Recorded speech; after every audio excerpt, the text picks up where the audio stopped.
You're watching TVC Breakfast. World over, the rail system of transportation is the most common mode of mass transit for either conveying persons or goods from one point to another. Now, the dangers on highways in Nigeria make rail transport a viable alternative. But sadly, rail system of transportation in the country had almost been grounded to a halt until recently. Years of neglect under prolonged and inept military rule, freight rail capacity reduced to 15,000 metric tons a year in 2005 from 3 million tons 4 decades earlier. The Nigerian rail system was a major link in the transport value chain many years ago, but very little remains of that glory. If you get to Surulere now, you see all the road being jam-packed by trailers. So I think if there is rail transport, all these trailers will have reduced. The rail transport is the most effective way of transport in 21st century world now. But the federal government is determined to open up its rail system to private investors following decades of government control. The rail is part of the critical infrastructure, architecture we have in this country, and it is usually said that the ratio of infrastructure to GDP is just as low as 30%. And for us to fund bridge infrastructure gaps, we require $20 billion on an annual basis for the next 10 years to be able to do that. Now, that is not something the government can shoulder. If you look at our annual budgets, around $26 billion, it means that even if we take the whole budget to fund rail, we won't be able to achieve much. The 2019 budget gives a further boost to that development as 107 billion naira was projected for rail.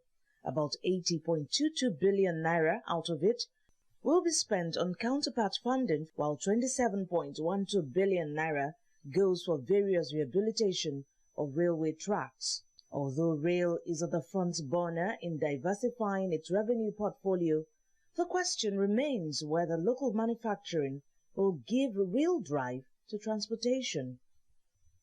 Across the entire length where you have the railway lines, there is normally transformation of the economies of those locations.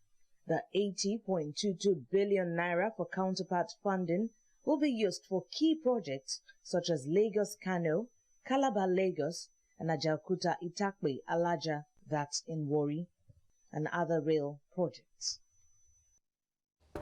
Joining me now is leadership and communication strategist Dotun Ojon. Thank you very much for joining us. Now, I was talking with some of my friends just yesterday about the rail system in Nigeria and how far we have come. Now, the consensus was this: if we had a good rail system, one can stay as far as Abeokuta and work in Lagos, as far as the rail system is working. Now, in all of this, are you satisfied with efforts by the government to revive the rail system? Of course, when you talk about the effort of government, fantastic. You can give them as high as 60 to 65% when it comes to making effort. But again, you can continue to give reason or desire to show result.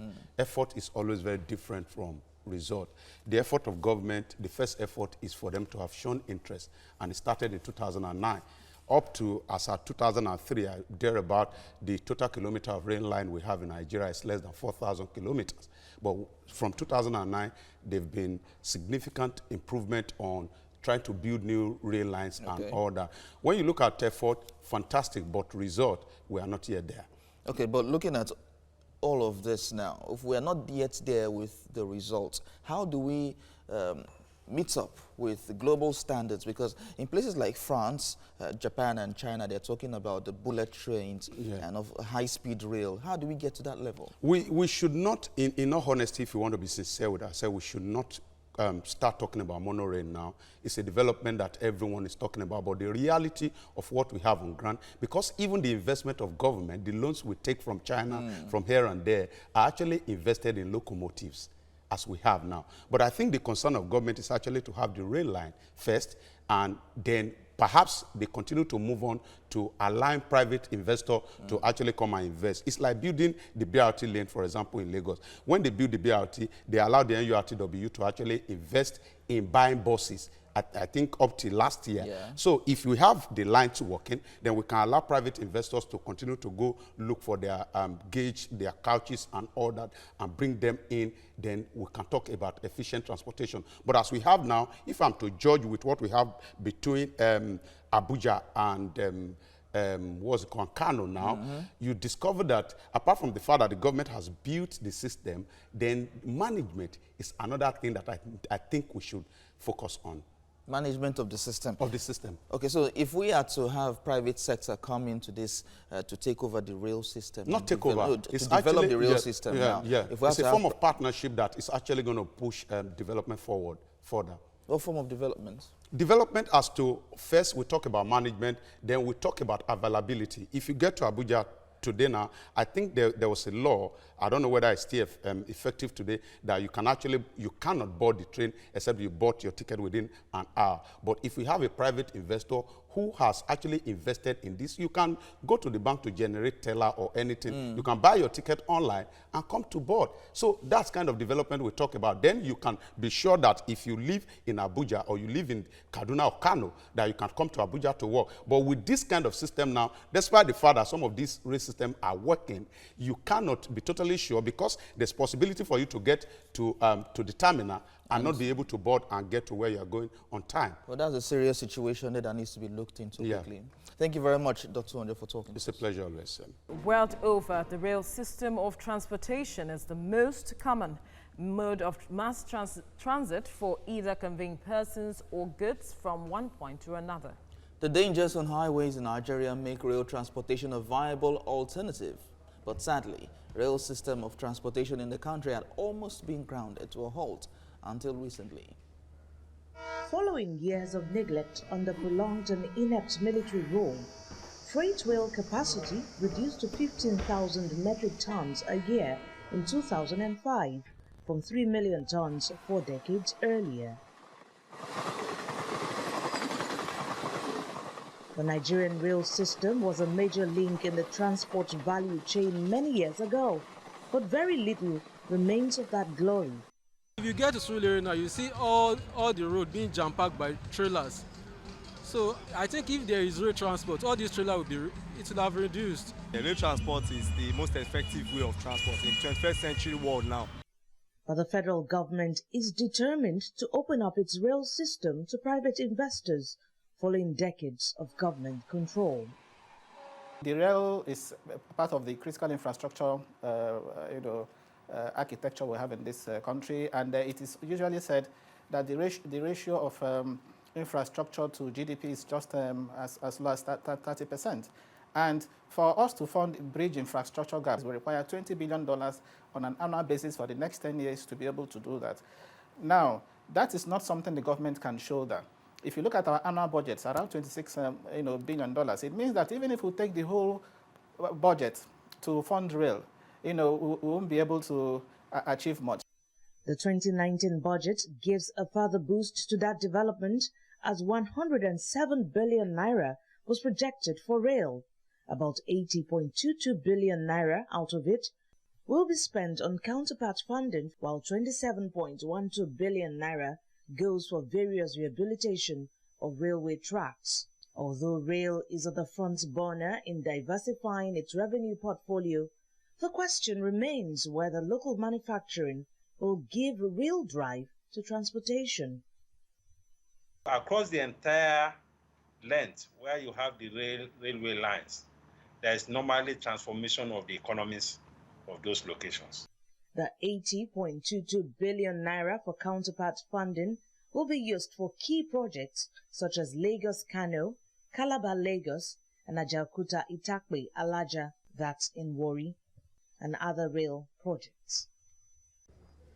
Well, joining me now is Leadership and Communications Strategist Dr. Onjo to talk more on this. Dr. Thank you for joining us on TVC Breakfast this morning. It's good to be here. Now, the president is enthusiastic about the rail transport system, reviving it. But then when you look at the money involved to revive this, where do we begin, especially involving the private sector? And you know how it has been, especially when you look at the aspect of electricity, how it went. Is involving the private sector the way to go?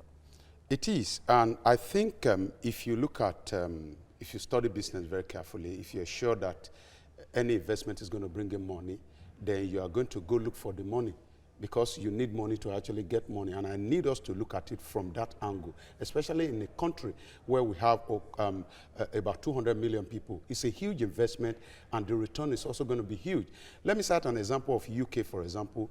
UK 66 million population, thereabout, yes, has about 4 million people using the train every day. If you translate that to Naira and Kobo, that's a lot of money. But you cannot say that concerning Nigeria now, because the rail system are not working. Even in areas where you can see, you can go to Oshodi this morning or later in the evening, you see the kind of locomotives that we have. Yes. They are not encouraging enough to get people on board. So the first thing is that let's look at this as an investment. Unfortunately, government business is no one's business. And that's the reason why we need to invest those people who will be able to translate whatever investment we have made to profit for the government. But recently, about over 800 buses were, launched by the Lagos State governor, outgoing governor. And when you look at the capacity and the capacity rail transport system can really bring to bear when it comes to, mass transit system. Mass transit, yeah. Why are we not, does it show the political will to really engage in this and revive the system? When you look at the rails, even on Agege, it's really deplorable. You see, when you are not looking at the future, then you have a problem. If every plan of government is about today, then there's a problem. So we have to be futuristic in our approach. If we have, by 2030, there's going to be population crisis in Nigeria, and people are not seeing it from that angle. In Lagos today, what is happening today will extend to major parts of, because we have a transportation crisis in Lagos already. Now, no transport system in Nigeria, no form of transport system in Nigeria is working efficiently. The buses are not working efficiently, rail is not working efficiently. As of January 2019, the number of passengers recorded in our domestic flight is somewhere around 10 million. And this 10 million figure we are talking about, in some cases, we count one person more than 16 times, because how many people can actually afford to fly in Nigeria? But if we are futuristic and we know that we continue, there's going to be population explosion, then government will sit tight and continue to invest. Unfortunately, it's a lot of money. It's a lot of money to actually everywhere in the world. It's a lot of investment. But you need to look at, number one, the welfare of your people, the population growth, the effect on the economy, and perhaps the movement of your people. All right, we'll leave it at this point. Dr. John, thank you for your time on TVC Breakfast. It's a pleasure. You're watching TVC Breakfast. World over, the rail system of transportation is the most common mode of mass transit for either conveying persons or goods from one point to another. The dangers on highways in Nigeria make rail transport a viable alternative. But sadly, rail system of transportation in the country had almost been grounded to a halt until recently. Following years of neglect under prolonged and inept military rule, freight rail capacity reduced to 15,000 metric tons a year in 2005 from 3 million tons 4 decades earlier. The Nigerian rail system was a major link in the transport value chain many years ago, but very little remains of that glory. If you get to Surulere now, you see all the road being jam-packed by trailers.